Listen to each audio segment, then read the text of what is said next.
Okay, so this was a campaign for Plantronics for their Voyager Focus headset, and so we created this super over-the-top concept that total chaos is breaking out around our main guy, but the headset allows him to maintain his focus.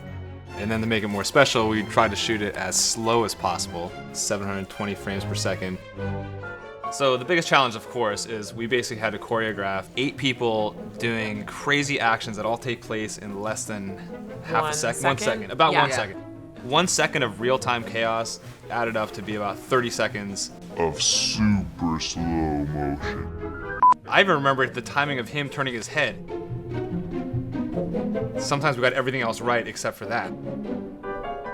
Which is when we came up with the system of calling numbers. Yeah. So we assigned numbers to people and would yell out, 1, 2, 3! So one of the biggest challenges of shooting at that kind of frame rate was you need enough light. We had our main talent facing camera where all the lights are shining. He would wear sunglasses with his eyes closed, just like zenning out. And we were also shooting on the record highest temperature in San Francisco. So between every take, we had to open all the windows, turn on these massive fans. There's water spilled everywhere. Water, water, water! So we had a hair dryer to dry armpits and just water like spillage. I remember the night before, we still didn't even know what everybody was doing. actually, Evan, who was supposed to be there as a PA, I think, on the set. Yeah, he was on the crew. Tells us that he is actually a stunt guy. Yeah, he's a trained dancer and stuntman. So at that point, I think that morning we wrote into the script him falling off a ladder as an engineer who's changing the light. Well,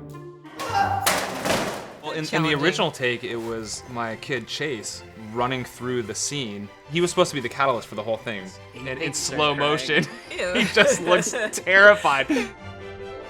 After the second take, I was like, okay, we got to pull the kid that's not working. And the lady's like, isn't he your child? Yeah.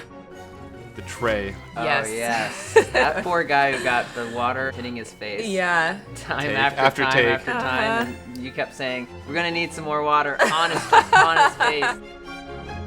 Well, I think one thing that was really fun is that once we would do a take, everyone was so invested in getting it right. But it's true, because most time actors don't get to see what they're in.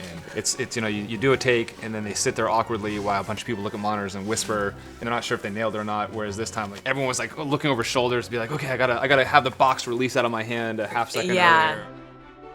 I think for us it was our first big choreography piece. You know, it's different than doing a scripted narrative thing where people are just walking through different scenes versus trying to take a group of people and have them all work together to create a choreographed event, Something simultaneous. which led to other videos in the future.